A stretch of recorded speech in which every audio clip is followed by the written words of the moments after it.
Hey everyone, welcome to Crypto News Simplified. My name is Ali, and today is March 18th, 2022. Sorry guys, I haven't posted videos the past 2 days. I've been pretty busy at home. So today's Friday, so I'm just going to do just a couple stories that stuck out to me the past couple days, and yeah, here we go. Up first, we got Coinbase adds support for Solana, so the Coinbase wallet. So if you guys use cryptocurrency, you know the main wallet that everyone uses is MetaMask, which is that little guy, the little fox up here in the top right of my screen. Um, so MetaMask is compatible with a bunch of different blockchains, Binance, Avalanche, Phantom, you name it, it's most likely on there. So Coinbase is looking to be a competitor to MetaMask and be like the one-stop wallet that you're going to use for all your blockchains. There's Trust Wallet, which is from Binance. So Trust Wallet was created by Binance. So that's the other probably leading competitor in this race. So this is the first though non-ERC20 um, blockchain that's been added to the Coinbase wallet. So ERC20 is just the name of a certain type of computer coding that is used to create tokens on the Ethereum network. And a lot of the blockchains are ERC20 compatible. So you can use like tokens like Uniswap, for example, the Uni token or the Sushi token on Ethereum, you can use them on EVM compatible and networks. EVM is something different than ERC20, but that's about the gist of it. We also have Coinbase Wallet extension added to the Google Chrome store. So now you can have this up here and use it as a wallet and interact with dApps on your computer. You no longer have to use your phone. So that's pretty cool. They're just moving forward. Up next, we have Trezor Hardware Wallet introduces support for Cardano. So now, if you're familiar with Trezor Hardware, it's the lead competitor to the Ledger. It's a cold storage wallet. So now you're able to hold Cardano on that wallet. So, it's cool. Everyone's just expanding out, and the blockchains are able to communicate more efficiently. This one was an interview by the Defiant they did with Sifu from Wonderland, the DAO. I've mentioned Sifu before. Basically, he got ousted as a past. So they said, yeah, he was a past scammer. His name is Michael Patron. He was a co-founder of a Canadian crypto exchange, Quadriga CX, that failed in 2018, and hundreds of millions of dollars were lost or stolen. So they did an interview with him, and basically he's coming out with his own token and his own DAO called the Seafood token. And what it is if you hold this coin, any investments that he makes, you'll also be making through the coin or through the funds that he raised, and his profits will come back to you.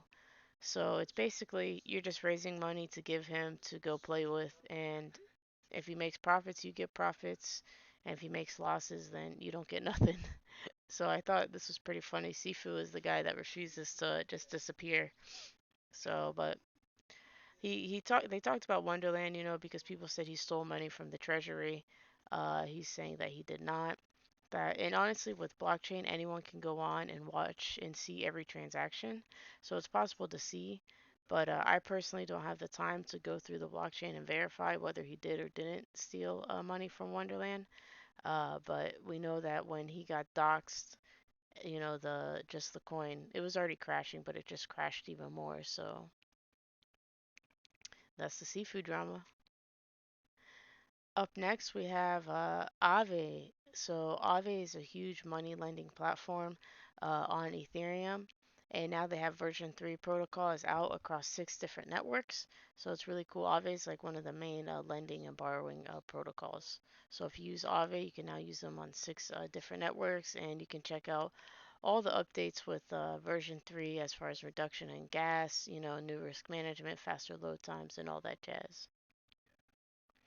Up next, we have Ethereum co-founder Vitalik Buterin is on the cover of Time magazine. So they have a picture of him here, and it says the Prince of Crypto has concerns. Ethereum creator Vitalik Buterin fights to fix the world he created. So that's pretty cool. I haven't read the magazine. I can't imagine what he's talking about, but I imagine he's talking about the new Ethereum upgrade and everything going on in crypto. Up next, we have Andrew Yang wants Web3 to prove the haters wrong. So if you guys don't know, Yang, sorry, was a Democrat runner for president. I don't forget if it was 2020 he ran or 2016. Um, and he's also run for governor before in New York, or sorry, mayor, New York City mayor. So he already created two new DAOs. And the first DAO is called Lobby 3, and it's aimed at Web3 pulling Washington politicians by policy advocacy and educational initiatives. So basically, he wants to try and turn, from what I understand, because I read into it, he wants to turn Washington into a DAO, which I think would be pretty amazing. Then you wouldn't have need for congressmen or senators, like we could just all just vote on the chain. Um, he also unveiled Golden DAO, an organization which will champion Asian American and Pacific Islander issues and also sell non fungible token memberships priced around $3,000 and up. So, yeah, so he's creating DAOs. He's probably like one of the main politicians to really just embrace crypto, I think, out of them all. So, yeah, if you're interested in, if you like him, you want to follow him, I suggest you check out those DAOs. Up next, we have U.S. lawmakers introduced bills that could force crypto exchanges to cut ties with Russian wallets. So, Brad Sherman, who is a representative in the House, so in the Senate, is looking to just crack down on U.S. based cryptocurrency exchanges and forcing them to um, halt transactions with Russians. So, not only Russian, just everyday Russian, not only the oligarchs, but the everyday people. So they wouldn't be able to use like Coinbase, Kraken. I think FTX is American based, BitRX. So a lot of these huge American exchanges wouldn't be allowed to work in Russia.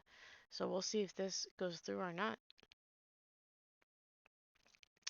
Up next, Binance tells regulators it will cease operations in Ontario.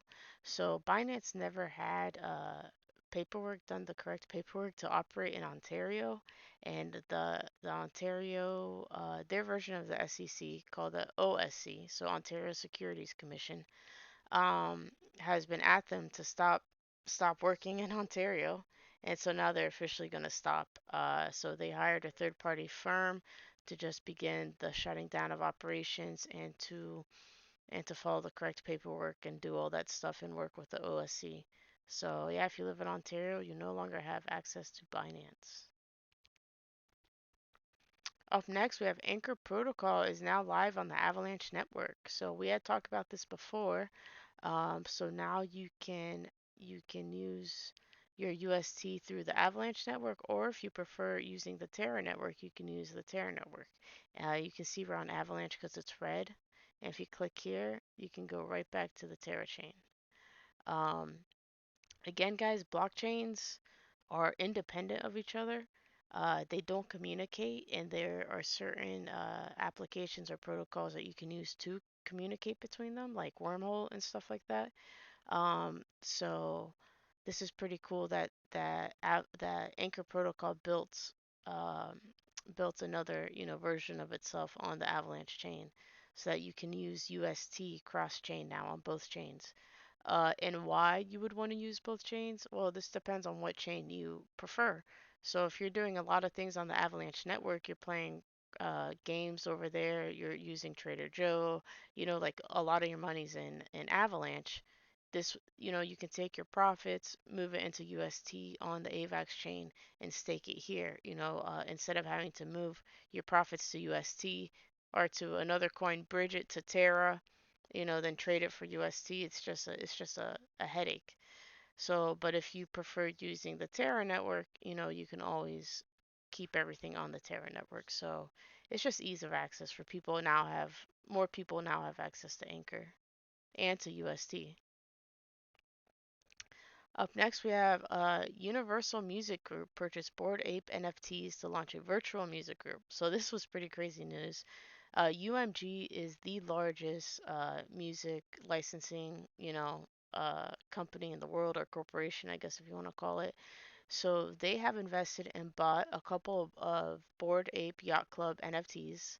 Again, this is a Bored Ape here. And they're gonna create, I guess, a metaverse and a rock band. So similar to the Gorillas, if you know the band The Gorillas, they're cartoon characters. And they even have like comics of them and stuff. So they're looking to do something similar with the Bored Ape Yacht Club NFTs that they purchased. So they're forming a virtual band. They're going to create a metaverse where these members will live, interact. They're going to have social media. They're going to make music, do concerts, all that jazz. So NFTs, I think, will really see the rise of new like AI generated social media influencers, or maybe corporate uh, virtual influencers, I guess if you want to say, because someone's going to be running this. I don't think AI technology is great enough yet where this guy could be his own like AI generated personality. But yeah, these things will have their own social media. So maybe Instagram, Twitter. We see Twitter already has set up to interact with NFTs. Mark Zuckerberg announced the other day that he's going to be that they're setting up for Instagram to be able to have NFTs, and also you'll be able to mint NFTs on Instagram.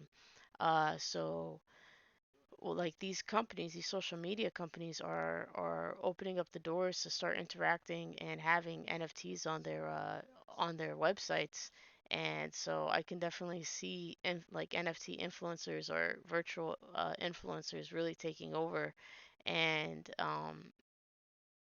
the opportunities are limitless. Like think about this, you could have toys, you can have movies, you could have TV shows, the music, the video game aspect and the metaverse, merchandise, brands. It's just crazy. And you have a totally perfectly controlled influencer. It's not a person that can get drunk and just say some random stuff and cause the stock to crash or something. So that was pretty interesting. And speaking of Bored Ape Yacht Club, they launched a coin yesterday called Ape Coin. And this was big news. So everyone that held Bored Ape Yacht Club got around $100,000 worth of the ape coin. Okay, I heard some people got more if they held more of those NFTs, but most people got around 100,000. And the coin dumped like crazy. If you see the chart, it's like a straight shot down. The lowest I saw was like $6. But now it's like rebounded. Now it's 13. Almost $14. So, and what's also weird about this, well, one, it wasn't very it wasn't very marketed. Like no one really knew. I knew they were working on it, but I didn't know it was coming out yesterday. Number two, what was weird was Coinbase listed it right away. So Coinbase is very like touchy with what they list. They're very picky. And like this coin just launched, and like 2 hours later, Coinbase adds it to be sold off their exchange. It's just there was definitely an inside job going on there. um and yeah, so Yuga Labs is the company that owns the creative licensing, by the way, of the Bored Ape Yacht Club, design and all that. But they really want this coin to be decentralized. They want it to be for a DAO that they're working on. So again, a DAO is decentralized autonomous organization. So it's where a group of people just get together, put their money into this pot, and have voting rights on what to do with this money. So we'll probably see the Bored Ape yacht brand, yacht club brand, really just branch out and do different things. They've already had a video game that came out that they're still working on. They have a show that they've been teasing. So it's really cool that the Bored Ape Yacht Club, they really took this NFT thing like to the next level compared to all the other NFTs. So yeah, so if you're a fan, to own this NFT, by the way, this NFT is one of the most expensive NFTs on the market. These pictures of these monkeys, and they go upwards from like 200, 300,000, to like $1, $2 million. So it's really impossible for the average person to buy one of these. But here we are have ApeCoin. You can purchase ApeCoin for 13, $14, whatever the price is now, and be a part of this movement of the Bored Ape Yacht Club. So that's pretty much it for tonight, guys. I tried to cover a lot, but there is so much news and some of it's a couple days old. So I apologize again that I wasn't staying up to date the past 2 days, but I'll be back Monday at my normal time around 9, 10 p.m. Eastern. And you can always follow me on Instagram at cryptosimplified.fl, where I do trivia. I say go over vocabulary, explain basic crypto terms. I'll probably start doing some lives on there, answering questions for anyone that has questions more about crypto. Please like, share, subscribe, leave a comment, and I just want to thank you all for just following. Have a nice night.